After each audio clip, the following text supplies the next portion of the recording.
Good morning, everybody. It's time for a very chilly garden tour. Hi everyone, welcome back to my channel. I'm Shamira Benson, one part of Team Benson, and we are gonna tour this beautiful garden today. So guys, I just want to start off by saying big thank you to everybody that has subscribed to my channel and that has been supporting my very few videos that I have been putting out. I really do appreciate that. Life has been insanely busy, and trying to get videos out has been difficult. But I am thankful that we are starting to calm down. Starting to calm down a little bit with my job and kind of just things in life going on. So that means more time for the garden. Okay guys, so since I'm up front, let's talk about this explosive growth up here in our Vego garden bed. This one is our cascading Vego garden beds, and we have up top here all the garlic. So much garlic has been popping up. I've been trying to feed it pretty regularly. I'm looking at these empty spaces because I do have some garlic that sprouted inside, so I'm gonna try and stick those in there. But then I see that even those spaces that I thought were empty are starting to pop up some garlic. So the goal is just to have a ton of garlic and hope for the best over here. We also have some rosemary, some parsley, some chives, some sage, some thyme, some dill, and then some German thyme. And then we have an oregano right here in front of it. Okay, so I was waiting for that plane to pass. I never know if you guys can hear them, but they are pretty loud to me. So this is one of my mini Vego garden beds. We have been sponsored by Vego Garden, and they have provided us with a couple of beds to try. And I've tried these all throughout the year and tested them in our hottest summers and cooled down in the winter because they're metal beds, as you guys can hear. And so I always wondered if they were gonna like set the roots on fire, and they don't. They have like a protection against them that really does help. So a lot of people have asked me that, and I can officially say after growing during the summer that they did not do that. The dirt was the same temperature as it was anywhere else in my garden. So if you guys want to check them out, I know a lot of you guys have put Vegos in your garden too, but we do have a discount that you guys can get. So I will link that down below in the description so that then you can get your discount. And I think that they're pairing it with the holiday sales too. So yeah, check them out. Now we go to some greenage. I'm so happy about this part in my garden. I am growing a ton of spinach this year. So I wanted to get some spinach in the freezer. And so I'm probably gonna even get more spinach and make another tower just of spinach. We have some collard greens here.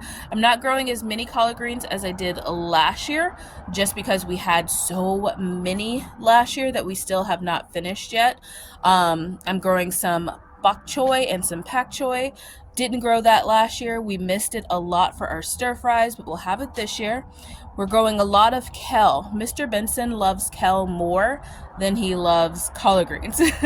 So I will be mixing some of the kale, and this is the lacinato kale, which is also the dinosaur kale. So I'll be mixing this with my collard greens, so then that would make more like batches for me to put in the freezer. We don't need as many as we did last year, but we do want to get some in the freezer. And then we'll also be sauteing this with some onions, tomatoes, and garlic, putting it over rice and eating it with fish. We have some Chinese cabbage. Loving that. I love Chinese cabbage. If you guys have not grown it, it's just tasty. And it's like these curly leaves that have like a little bit of a texture to them, and they're so delicious. We are once again trying to grow squash. I don't know why I'm so dedicated to this, but I am going to try and grow some squash again. So we have two of the Mexican gray squashes growing. I always love how pretty their leaves are. I'm feeding them a lot more this year, so hopefully that happens. It's so funny, guys. I'd put this little kale right here because I thought it was dead. It was one of the starts that I had in the house that just looked dead. And yeah, it's not. It's growing. And then we have some suyu cucumbers right here. Guys, right here is my little piece of summer that I'm trying to pull off. The cucumbers, if you can grow cucumbers during the fall, and like early winter, they taste amazing. Like they're so sweet, they're so delicious, and they're just like amazing. So I'm hoping that if I give these cucumbers enough fish fertilizer, they will hurry up and grow before we get to like winter, which is not until like January for us, but we do start getting attacked by like whiteflies and maybe a little bit of aphids on our cucumbers come like late December. So hopefully they can grow enough and get going and then grow me some cucumbers, because that would be delicious.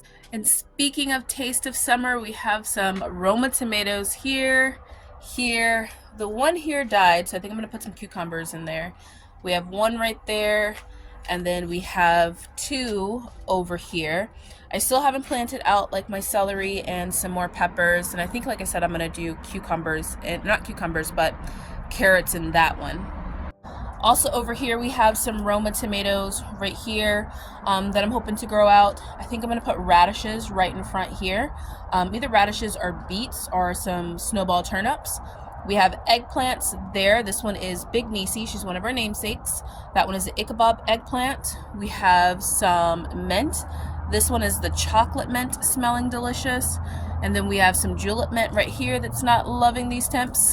And then we have our Black Beauty eggplant. Almost forgot the name of it. But look at all these new leaves that are coming out that are really nice. So all of the old leaves, they're going to be falling off pretty soon, and it's just going to leave these new leaves. I never trim my eggplants. I just let them do their thing, and they always come out nice and just give me fruit periodically. So we have some cauliflower right here in front, there, and there. We have some lemon balm right here. And then we also have some oregano right there. And we have a little lavender right there. So this is how I know I'm still absolutely traumatized from lavender. Guys, I had ants everywhere that year. Like the ants were so bad from that lavender plant. I don't even know why, but yeah, they were terrible. But this is how I know I'm traumatized from it, is that every day I come out and I just like inspect that plant. Like I'm like looking at that plant because I'm like, if I see one single ant, lavender, you are getting booted. So I'm hoping that it grows, because my friend had a beautiful lavender plant this year, and it was just like so big, so beautiful, so covered in bees. And I've been making sachets with her lavender, and it's been delightful. So I'm hoping to grow my own. So we'll see. And I also want to have big bunches of lavender out on our homestead. So I'm hoping that I can, you know, get it nice and huge. Now over here we have all of our sweet peppers. We have some Carmen sweets with some banana peppers in there. We have yellow and green and red bell peppers in there. We have our big nice basil, which needs to get a haircut before these temperatures get too cold, because basil doesn't like being cold, guys. We have some onions that are looking good. They're starting to perk up, so that means the roots are taking like root down in the pot, so I'm pretty excited about that. I got these empty pots because I found some potatoes in my pantry that have all sprouted, like really sprouted. So they need to go in there. Back here we have Yuli. This is our other namesake. It's a grapevine. We have some celery that I'm going to get planted up. I'm going to talk to you guys about how to get the most out of your celery plant. Look at that hummingbird just yelling at me. You guys see that? She's yelling at me because that isn't full. Hummingbirds are demanding. We have a curry tree right here looking beautiful. And then we have our dwarf Mexican lime right there. And then back here we have our mulberry that's starting to go to bed for the winter. So guys, if there are any of my trees that really need to get put out on our homestead, it is this mulberry. The only thing we are waiting for is water. Now, I'm going to talk about this later, like all the things that like you think that you know when it comes to building a homestead, but you just don't. I'm going to do a whole video about that, because there are a lot of things that we thought were going to get taken care of like super quick and being able to start things, and then we just weren't able to, just because there's not a lot of people that do the things that you need done, and getting equipment and all that kind of stuff is interesting. So we'll talk about that in a later video. I know I've been saying I'm going to do it, but this Monday for sure I'm going to do it. So over here in our fabric pots we have some spearmint, We have some stevia, and then we have another eggplant. This eggplant is doing so well over here. It is loving life. I think this one might be giving me eggplants before him. This one's a Black Beauty eggplant too. We have some more onions. Our potato bed became my onion bed, so we're growing onions in here, and along with some more of those suyu cucumbers. So hopefully, like I said, we get some cucumbers because that would be amazing. And then we're moving on over here. We have some poblano peppers. I put my spicy peppers out here. Hopefully they're away enough from my sweet peppers. We just have rakes and stuff all over the place because we're still cleaning up. But we have our poblano peppers there. We have 2 onions right here on the side, and then we have a tiara cabbage right here in the middle. I'm sitting out here watching that hummingbird that is still pretty angry at me for not having this hummingbird feeder filled. I will get it filled because I thought hummingbirds probably would be like somewhere else right now, but no, they're not. They're here full force. So yeah, I think it's also a big thing that everybody should grow their own medicinal herbs. Like, just have a little spot in your garden or like on your property or in your house where you're growing a couple medicinal herbs, and it can be ones that you think that your family might use a lot more, or just ones you want to experiment with, so that you have that in your house. But I think that it's important that you start devoting a little bit of your space to growing your own medicine. So I have a lot of medicinal herbs. A lot of my culinary herbs I use medicinally too, but we have a little bed right here that I have dedicated and deemed as my medicinal bed. We've grown all types of things in here. You guys know that I've grown the toothache plants in here, which is very helpful. I've grown yarrow, all those different things. But right now we have chamomile and we have evening primrose, which spread out over here. It started over there, it laid roots, and then just kind of went over here and spread out, and now it's looking really pretty now that the temperatures have cooled down. Look at that. I'll get a little bit closer. And then we have some cone flowers, which are echinacea, in there too. My plan is to maybe put like one more kind of like in that spot, but I really think that that evening primrose is probably just going to take over. Now guys, for those of you that have been watching me for a long period of time, you know that I have done Medicinal Friday videos for a while, but I got really discouraged with doing them because I just was not, like, the algorithm was just throwing all of those videos out. So I put in a bunch of work, do a bunch of research, and, you know, really try to get like some recipes and stuff like that that my family uses to put those videos together, and then they just wouldn't get seen. Like, I would put it out and people wouldn't even get notifications, and it was quite frustrating. And I thought, I was a little bit afraid too that maybe my channel might get taken down, so I kind of stopped doing them. But what I've come to realize is that all of those videos are some of my most searched videos, which means that they have a lot of the views on my channel come from those medicinal videos. And it's not from the day that I posted it, it's months later when people are having issues and problems and they're trying to solve things medicinally.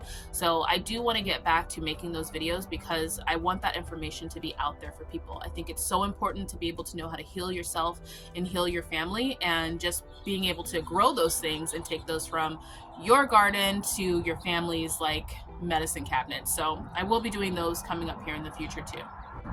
Now, moving along here, we have our butternut squash, which I'm trying to get to start connecting. I have been forcing it with like some like little clips to climb, but it just needs to attach these like little tendrils. It's not kind of twirling around yet, but it has started flowering, so that's pretty cool. We have some onions right below it, and then we also have our broccoli over here with onions right in front of it and onions behind it. Guys, I totally forgot to cut Brooklyn, so she has all these like little new babies. I swear this is the most productive plant I have ever grown. Just look at this. Look at all these melons that we can't eat on here. But I won't complain because they have provided us with so much compost, which then equals a ton of worm castings. But before I finish this video, I am going to cut her back so that then I don't forget. Now down below Brooklyn, looking for some more sun, we have some parsley over here. We have our red cabbage, which looks absolutely beautiful. Look at how beautiful that looks, guys. And then we have some jalapenos right behind it and some serrano peppers right there. Over here we have our Malabar spinach, which I need to trim down to 1, but this always vines up the pole, which looks really, really pretty. That's why I have this chicken wire here. It's for my Malabar spinaches to grow. We need to finish cutting back this lemongrass. I might need to plant another one, but we'll see if it grows back. But yeah, that one, well, yeah, it looks like it probably will because I see a little bit of green in there. So we just need to cut that back and let it grow back. And then the last things we have over here are our San Marzino tomato, which is looking beautiful. It's going to need some room, so that's for sure Brooklyn needs to go, because that one's going to need some room to kind of spread out and go over these arches. And then we have our indigo, which I can't wait for that to flower, guys, because I want to make some blue dyes. And that's it, guys. My garden is missing its celery, which I have that, so I'll be planting that. It's missing its potatoes. We now have the pots to put the potatoes in, so we'll be planting that. And then it's just missing the radishes and the turnips and the beets. Once we have those things, oh, and the carrots. Once we have those things, we're just going to be watching the garden grow. So I hope that you guys are enjoying watching my garden take its little turn for the fall and start to become green again. And if you are covered in snow, I'm going to be growing this and at least showing it once a week, at least once a week, so that then you guys can get some green and some little garden vibes. But until next time, grow yourselves a garden, because even a small space can provide you with tons of food. Bye, guys.